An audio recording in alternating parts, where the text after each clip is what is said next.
Já começa a história do Bruno também. Então, Bruno, você criança até chegar aí, vai, como que é? Você nasceu onde? Eu nasci em Cabo Frio, porque o meu pai ele é piloto de helicóptero do Exército. Cabo Frio é perto do Rio? Como É que perto, é região dos lagos ali no Rio, é coisa de menos de 2 horas do Rio de Janeiro. Mas eu nasci em Cabo Frio, só nasci e fui embora. Porque ele tava fazendo curso em São Pedro da Aldeia, que era do lado, e o hospital era em Cabo Frio. E ele era piloto de helicóptero do Exército, pilotou durante boa parte da vida dele. E eu morei depois em Taubaté e fui pro Rio quando os meus pais se separaram. Aí eu cheguei no Rio, eu tinha um sotaque muito forte de Taubaté. E hoje eu não tenho mais, né? Eu perdi o sotaque de lá, mas não ganhei todo o sotaque do Rio. Então o pessoal... E a Malu também não tem sotaque. O pessoal acha que a gente ela não tem é de outros cantos do Brasil. Ninguém sabe de onde a gente é. Caramba. Tipo, um negócio meio William Bonner, no final das contas. Exato. É, porque não é paulista também. Não é de lugar nenhum. É, um sotaque meio neutro, sem nada. Eu tô tentando achar Não, não é. Não tem, cara. Não tem. E quando eu tinha 17 anos, eu não sabia o que eu queria fazer da minha vida. Embora eu já dissesse pra todo mundo que eu ia ser rico. Eu não sabia como. Sério? Mas eu falava, não, vou ter dinheiro. A minha avó, ela tem recordações, e isso eu nem lembro ela me contando. Mas quando eu tinha uns 10 anos, foi aquela época que acabou a paridade do real com o dólar. Até 98 era 1 para 1. Um real era igual a um dólar. Eu lembro disso, cara. E aí, quando acabou a eleição, virou 2 para 1 praticamente. Quem que era? Era o Fernando Henrique. Era o Fernando Henrique? Ele segurou durante um tempo, depois já não deu mais para segurar. E quando isso aconteceu, do nada, o dólar foi para R$2. E aí um monte de gente que ganhava em dólar começou a ganhar muito mais, né? Tinha jogador de basquete que o contrato era em dólar, do nada a remuneração do cara dobrava. E aí a minha avó falou que nisso eu tava contando o dinheiro assim, e falei, eu tenho tanto dinheiro aqui no meu cofrinho, quando eu for adulta eu vou ter tantos dólares. Ela falou, mas você tá contando em dólar, isso aí é real. Daí eu falei, mas o dólar vale mais. Então ela tem essas recordações, mas eu não sabia o que eu queria fazer da minha vida. E aí, como eu não sabia, tinha um concurso pro Exército. E o meu pai era militar, os meus tios eram militares, os irmãos do meu pai. A minha mãe tem uma irmã que casou também com militar. Então, tava cheio de militares na família. Eu fiz colégio militar do Rio de Janeiro. E o concurso era 1 ano antes do vestibular. Daí eu falei, vou tentar um concurso, só pra me preparar, ver como é que é. Se eu passar, eu vou. Se eu não passar, no ano seguinte eu faço vestibular pra alguma coisa. Pensava em direito, educação física. Acabou que eu tentei o concurso, eu não passei na primeira vez, mas depois que eu não passei, eu falei, agora eu quero passar. Aí eu estudei só para aquilo. Foi o ano onde eu descobri que era uma pessoa inteligente. Até então eu achava também que era um cara totalmente mediano. Porque quando os meus pais se separaram, eu fui pra escola no Rio de Janeiro e ninguém mais estudava comigo. Antes meu pai estudava comigo. Até a 4ª série eu era o melhor aluno da minha sala. Quando ele parou de estudar comigo no Rio de Janeiro, eu vi que se eu tirasse 10 ou 5 ia dar na mesma. Então comecei a estudar só pro 5. Entendi. E eu fiz isso durante tanto tempo que eu esqueci que eu podia tirar 10. E quando eu fui pro cursinho e me dediquei pra passar no Exército, eu comecei a ficar em primeiro nos simulados. E no primeiro simulado que teve, eu fiquei em primeiro já. Era de Física e História. Eu fui muito bem em Física e gabaritei História. Só que eu achei que era sorte. Nossa, Física. E um amigo meu ainda falou que era sorte. Ele viu assim, a classificação. Era umas 100 e poucas pessoas. Eu tava em primeiro, impressionado. Eu falei, caramba, eu fiquei em primeiro. Ele virou pra mim e falou, caramba, Perini, que sorte. E eu ainda falei assim, pois é.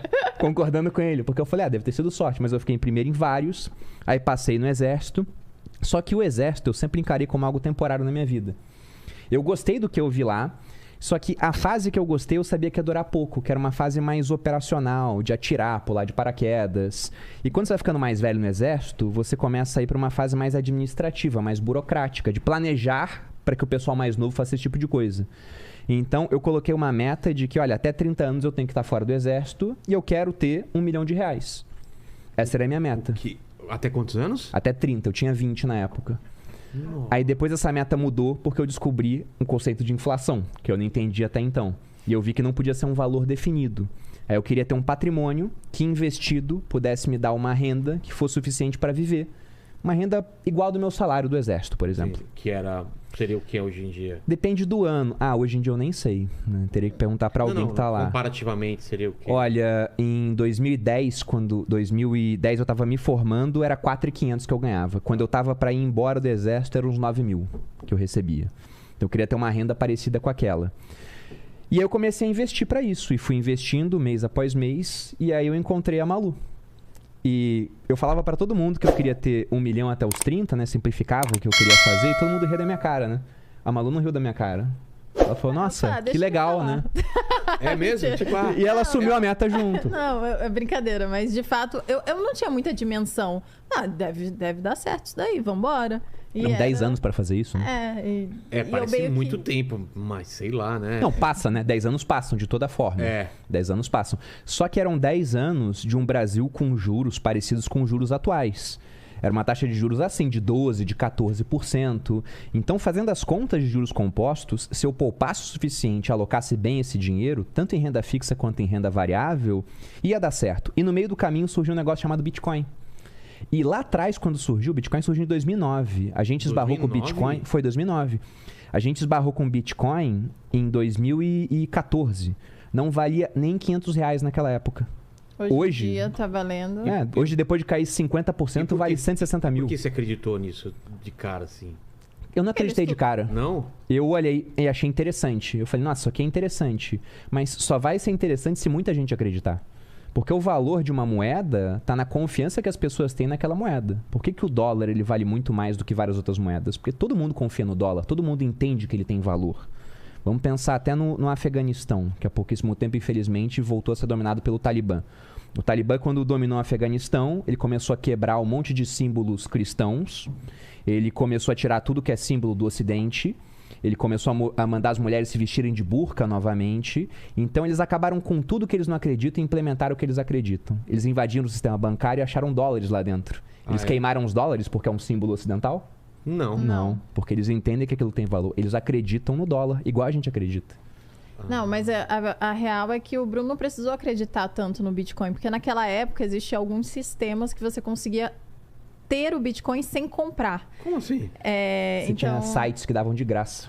Era como se a pessoa minerasse o Bitcoin. Hoje em dia não é possível mais, mas é isso. Não era mineração, Não, porque mas- mineração é a maneira como você produz bitcoins. Sim. Mas, por exemplo, Você ganhava se você estivesse lá fazendo algumas coisas dentro do site. o Bitcoin era tão barato que o que acontecia? Tinha sites que criavam uma página com vários anúncios. E quando você entrava no site, eles ganhavam dinheiro, né? Porque você visualizava os anúncios. Sim. E pra te atrair, eles falavam assim: se você entrar no meu site e preencher esse reCAPTCHA pra mostrar que você não era um robô, eu te dou 0,0000001 Bitcoin. Isso era nada, né? Podia ter um outro zero depois. Na época era nada.